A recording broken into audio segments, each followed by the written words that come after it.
The Uzumaki Tales, Return of the Whirlpool Chapter 13, Preliminaries, the purpose for the tests. Damn it, Kurama swore as Team 7 entered the living areas in the tower, only to see Gaara and his team. Why did he have to make it? Oh, just stop it already. If he becomes a problem, then we will just have to beat him up a little, Naruto said to Kurama. Team 7 passed Gaara and the Suna ninja, receiving an evil glare as they did so. They proceeded deeper into the tower, hoping to find Team 8. About time you guys made it, Kiba said, coming to meet them. I was afraid we would have to spend all day with that sand guy. Hey, speaking of which, have you guys noticed something seriously wrong with that guy's head? The four of them nodded in agreement. Following that, they explained their encounter to Kiba. Whoa! You mean you guys ran into him in the forest? Kiba said. And you got out alive? Do you mean you saw him too? Sakura asked. Yeah, we did. Akamaru noticed him, but then began trembling like I've never seen before. I tell you, something is not right about that guy. We watched him mercilessly kill another team using his sand. We thought we were next on his kill list, but something caught his attention and he left, Kiba explained. Team 7 knew all too well what caught Gaara's attention and looked at Naruto. Apparently the fox had managed to save a few more of their friends. At that time Shino and Hinata emerged into the room. Hello, Shino said, greeting his comrades with as few words as possible. He walked into the common area with Hinata following closely behind him. And Naruto, why you made it, the shy girl said, letting out a blush and trying to avoid eye contact. Yep, we sure did. Naruto said. He had returned completely to his normal self since his team found out about the fox. And you made it too. See, I told you, Hinata. You would do great. I even understand that you guys were the first ones here. You bet. Guess that makes us the best, Kiba bragged. Sasuke shot him a look, effectively shutting him up. Geez, can't take a joke, can you, Uchiha? There are still a lot of powerful ninja here, so you shouldn't go shooting your mouth off like an idiot. That's something I thought only Naruto is dense enough to do, Sasuke said as Naruto yelled back at him. But seriously, don't underestimate anyone here. Especially that Gaara of the desert. I heard that the last test is single combat and if anyone here has to face him, you had better be careful. Everyone took Sasuke's warning. As it got closer to the end of the exam, a few more teams arrived. Amongst them was the trio of Sound Ninja, a team of Waterfall Ninja, Kabuto's team, Lee's team, and Team 10. As the end of the exam neared, everyone in the tower proceeded to the main hall in the tower, as instructed to meet with the proctors of the exam. The timer stopped, the second portion of the exam had concluded. All the candidates who passed the exam were now standing in a large room. On a stage in front of them, stood the Hokage, proctor, and the Jonin senseis for each team. First off, congratulations on passing the second exam, the Hokage announced. Wow, 22 participants out of 90. I was expecting to cut them in half, but I was expecting single digits, Anko thought to herself. I guess Ibiki was right, there are some outstanding ones in this group. The candidates looked around to see who else was there. Some, like Team 10, looked exhausted, beat up, and in Chuji's case, starving. Others, like Team 8, who had 4 days of rest, looked refreshed and ready to go. Your team looks pretty good, Kakashi, Guy said to his eternal rival. But as long as my team is around, don't expect them to get any farther. Now, it's all about real ability. Well, with youth, there are sweet times and there are sour times, Kakashi? Huh? Said Kakashi, completely ignoring anything Guy had just said. Oh Guy? You say something? Guy turned away and tensed up, clutching a fist. Not bad, Kakashi. You're cool in that way and it really gets on my nerves. The Jonin took a look at their students. Baki looked at his team of sand ninja and noticed that Gaara was unscathed, but there was something unsettling about him. Something had happened in the forest that had Gaara uneased. Kurenai noted that her team looked shaken by something. Guy admired the youthfulness of his team. Kakashi, on the other hand, just gave his team the usual smile and wave. To be honest, he had never imagined that his team would make it this far. He had entered them in hopes that they would mature from this experience. However, it seems as if they were well above his expectations. No wonder they nominated them, the Hokage thought to himself, looking over the rookies. For all of them to make it is surprising to say the least. Hokage-sama will now explain the third test, Anko announced to everyone. Please listen carefully. I will, but first there is something I would like you to know. It's about the true purpose of these exams, the Hokage said. Think about it, why do we have many different countries here if each village could hold their own Chunin exams for their own ninja? Everyone took a few moments to think about what the Hokage was saying. To promote friendship between countries, the Hokage asked. I don't want you to be confused by these exams' true meaning. In reality, this is a replacement for war amongst countries. He received many startled looks from the crowd. War? What does that mean? Tenten said to her team. If you go back in time, current allies were once enemies who fought each other for control, the Hokage explained. In order to prevent fighting, this is the stage these countries chose to do battle on, that is the purpose of these exams. What? Naruto blurted out. Isn't this thing for deciding who becomes Chunin? It is a fact that this exam decides who has what it takes to become Chunin, the Hokage explained. But this exam has another side, where each country's shinobi risk their own life to protect their land's prestige.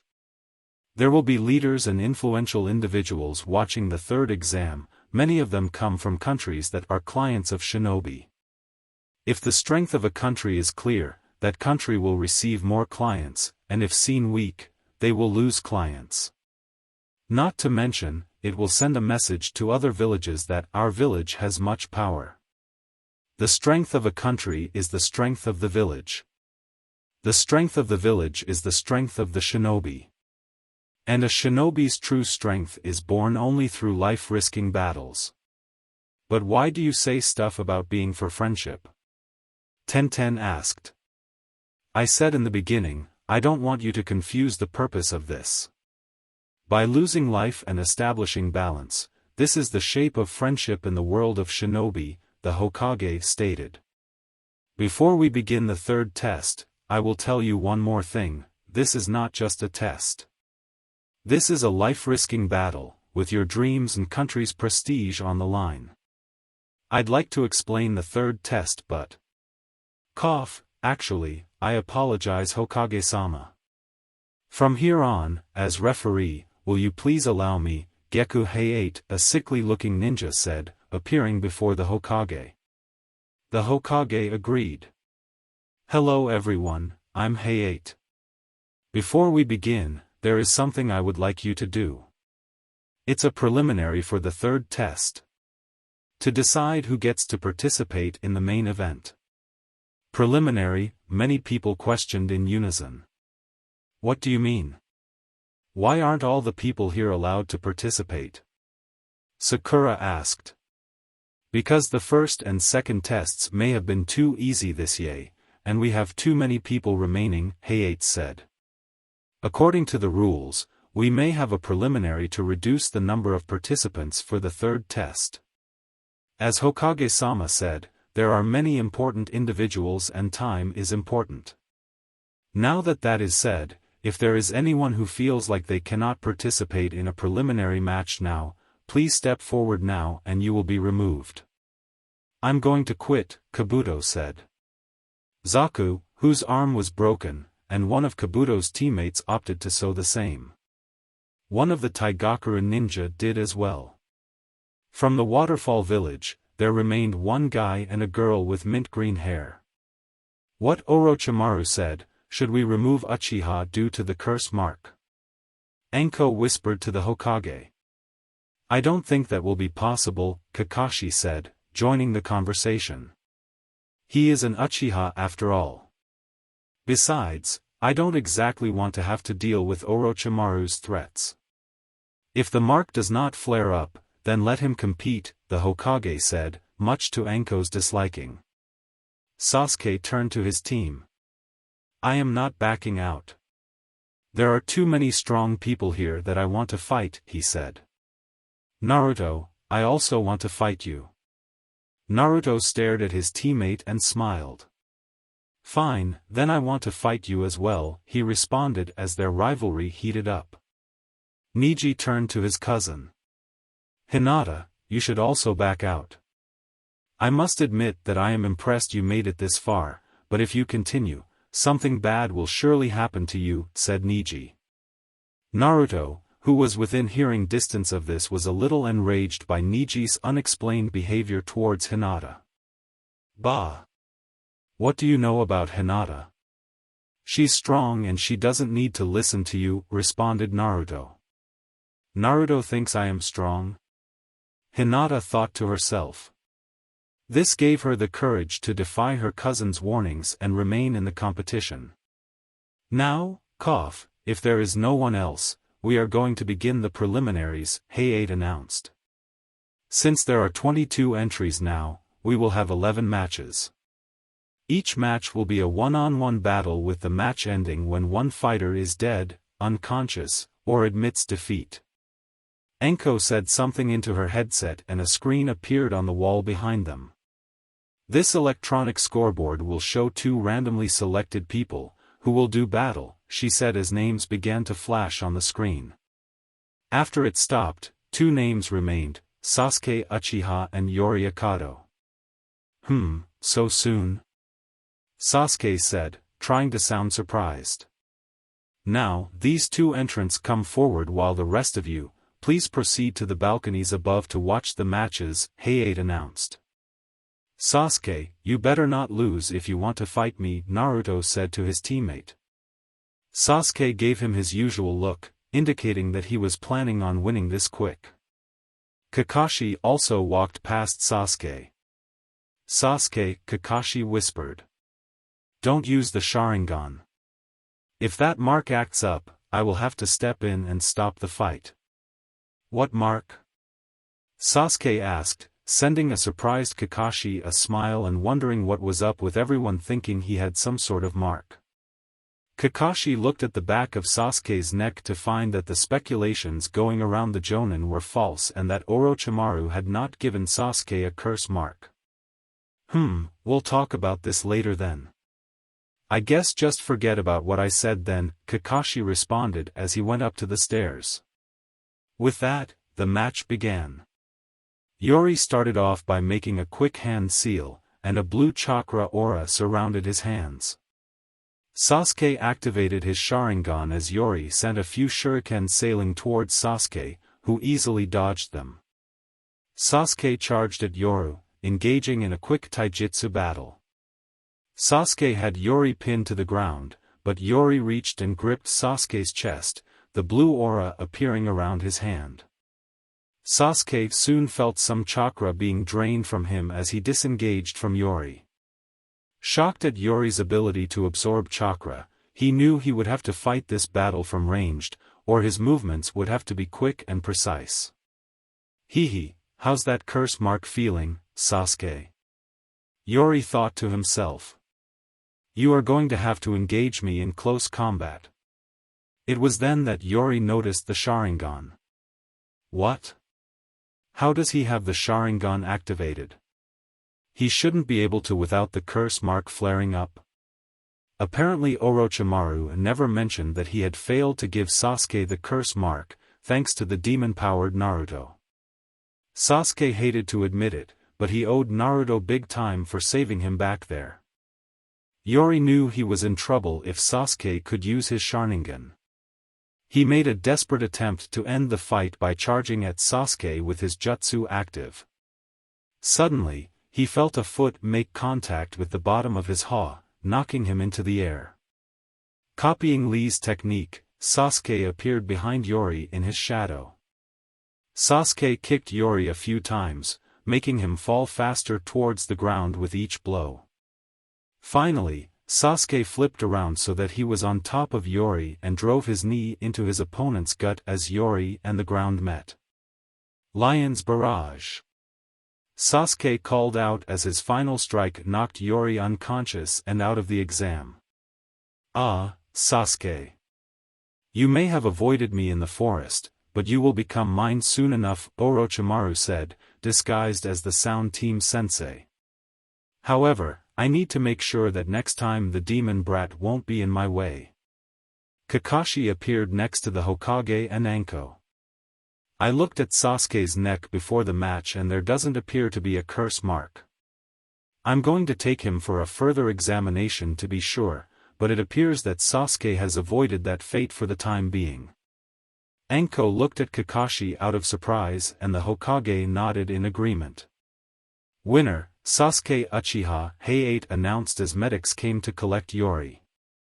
Kakashi went to meet Sasuke.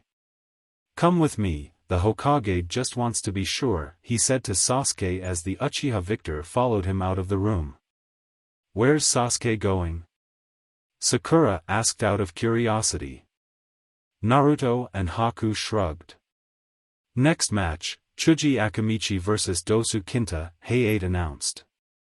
Chuji stepped forward, revealing some of his nerves to his opponent. I have to fight this nervous fatty? Dosu taunted his opponent. What did you just say? Chuji growled in anger. Dosu had just said the taboo word for Chuji. I am not fat. Human boulder. Chuji did one of his family's jutsu, inflating himself into a large ball and rolling at high speeds towards Dosu. Dosu sidestepped Chuji as the human boulder slammed into the wall. Wanting to end it quick, Dosu revealed some apparatus on his forearm and slammed it into Chuji. With a flick of his finger, he sent a shock wave of sound through Chuji's body, effectively knocking him out. Winner, Dosu Kinta, Height announced as Team 10 let their spirits drop. Next match, Haku Yuki vs Tenten. This will be an interesting fight, Tenten said as she faced Haku. The battle between the weapons expert and Senbon specialist was about to begin. Height announced as Tenten took a step backwards, throwing a few shuriken to test the waters. Haku quickly knocked them out of the way with his Senbon and sent a few more towards Tenten, who dodged them rather easily. You're not going to beat me with Senbon. I know about all types of weapons and yours is not powerful enough. Tenten stated. Tenten. Show him the power of your youth. Lee said, cheering for his teammates from the stands. Not caring about anyone else's ears, Lee did so, deafening anyone standing within 10 feet of him. Lee. Cheer harder. Guy instructed. Yes, Guy-sensei. I will pour all of my youth into this cheer, shouted Lee. Now, no one was safe from Lee's shouts. This match is practically over, Sasuke said, returning to the stands. Is Kakashi-sensei with you? Naruto asked. No, he stayed behind, saying he had something to check up on, typical. Sasuke shrugged. Long time no see, Kakashi, the Sound Sensei said to Kakashi. You should consider your student lucky. However, he won't escape me next time. Orochimaru, Kakashi growled out. Why are you here? Why are you after Sasuke? You're lucky. You've already got your hands on it, Orochimaru hissed. Kakashi realized what Orochimaru was referring to. Yes, it's the Sharingan. Just like the one in your left eye. I want it. What are your goals? Kakashi said, trying to squeeze as much out of the snake before it slithered away. The newly created Sound Village, that's my village. You should be able to figure out just from that, Orochimaru said. For that purpose, I need a lot of pieces. Kakashi activated his Raikiri, ready to take down Orochimaru if he must. However, Orochimaru just turned and left into the darkness. I will get my hands on Sasuke and there is nothing you can do to stop me. Orochimaru let out a sinister laugh as he faded from view. What do you mean over? Lee shouted at Sasuke. Tenten's youthful powers far succeed your teammates. Just watch the match and you'll see, Sasuke said as everyone turned their attention back to the match. Tenten and Haku were engaged in an equal battle of throwing weapons at one another. Realizing that she needed something different, Tenten took out the 2 scrolls on her side. Ninja Art, Twin Rising Dragons. Suddenly, the 2 scrolls unfurled and rose into the air. Tenten jumped up and began summoning weapons, bombarding Haku with a rain of sharp pointy objects. With her attack finished, Tenten landed on the ground to see the results. All she saw was Haku encased in a dome of ice.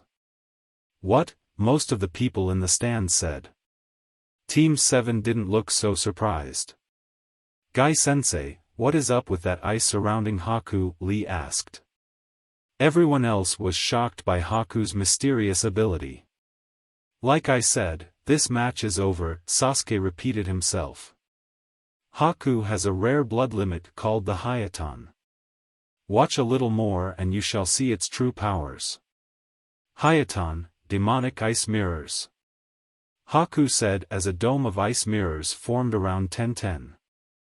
Tenten. Lee shouted out as the rest of Team Guy looked on at Haku's abilities. Please surrender now. I do not wish to harm you, Haku said, his reflection appearing in every mirror. Like you could keep me trapped in here is mere ice? Tenten replied. She threw a few kunai with explosive tags at one of the mirrors, only for it to be unfazed, much to her surprise. Haku went on the offensive, hitting the joints on her arms and legs with Senbon, effectively immobilizing Tenten. What did you do? I can't move, she called out as she collapsed to the ground. I hit the nerve clusters in your arms and legs. You won't be able to move them for about an hour, but I made sure not to damage them. You should be able to regain full control after some rest, Haku explained. Niji looked on in shock at the skills Haku possessed. The boy's precision appeared to rival even his own. The proctor took a look at Tenten and she noted that what Haku said was correct. Alright, I declare Haku Yuki the winner. Next up, Ino Yamanaka vs Sakura Haruno. Everyone in the stands braced for the cat fight of the century. See you in the next one.